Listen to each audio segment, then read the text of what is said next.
working on his conspiracy. For the moment, he had settled on capturing Lincoln, not shooting him, possibly at the nearby Ford's Theater. Booth knew the theater well. He had stood on its stage 16 days earlier in a performance of William Shakespeare's Romeo and Juliet. The handsome, baby-faced Booth played Romeo. A few days before, he was at the theater eyeing its exits and pathways for a potential abduction of Lincoln, a fan of comedies and a known guest of the place. John Sleeper Clark, Booth's brother-in-law and famed American comedian, was performing the play The Rivals at the theater the following day. Perhaps Lincoln would show. The 26-year-old Booth wasn't the type one expected to plan a political coup. He was from a famous theatrical family. His brother Edwin, also a famous Shakespearean actor, once saved Lincoln's son from getting hit by a train. When Edwin scooped him off the train platform, the son, Robert Todd, recognized Edwin's face from pictures he had seen. But John Wilkes Booth was not like his brother. While he was an accomplished actor, he was also a drunken Confederate sympathizer who despised Lincoln. At the moment, the public saw otherwise. As earned by his Romeo, we hasten to add our laurel to the wreath which the young actor deservedly wears, to offer him our congratulations, and to say to him that he is of the blood royal, a very prince of the blood, a lineal descendant of the true monarch, his sire who ranks with the Napoleons of the stage. A critic for the Washington Daily National Intelligencer wrote, "We have never seen a Romeo bearing any near comparison with the acting of Booth on Friday night."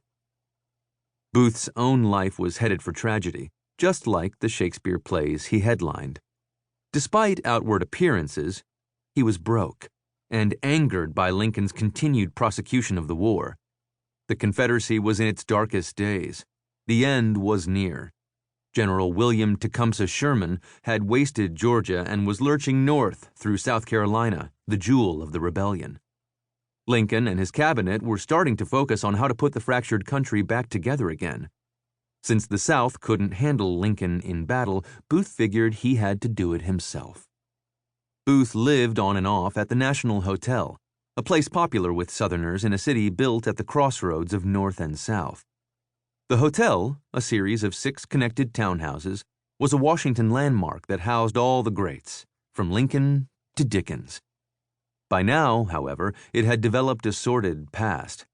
In 1857, the hotel hosted a pre-inaugural ball and lodged President-elect James Buchanan. During his stay, Buchanan grew ill with an upset stomach. A few weeks after the inauguration, Washington was gossiping about a strange disease overtaking the hotel's guests. People quickly panicked. The newspapers didn't help. The scandal-loving reporters offered detailed accounts of hotel guests who grew sick during their stays.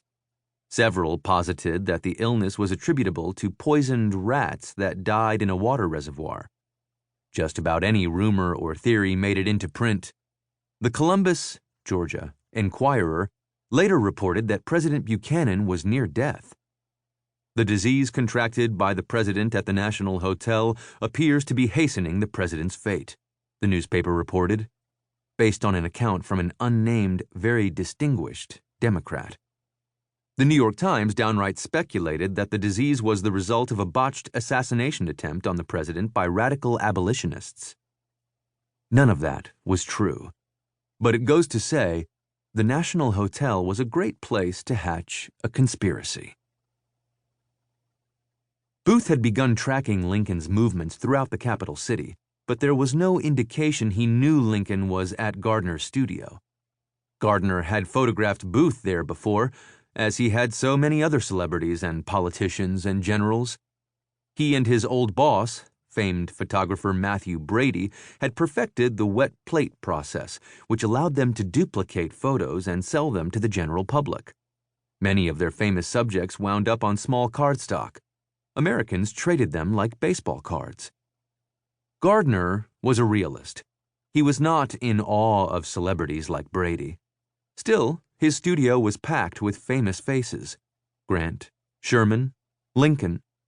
But in recent years, Gardner's gallery had become dominated by the Civil War itself. The 3-story building's brick exterior wore a large sign with big block letters reading,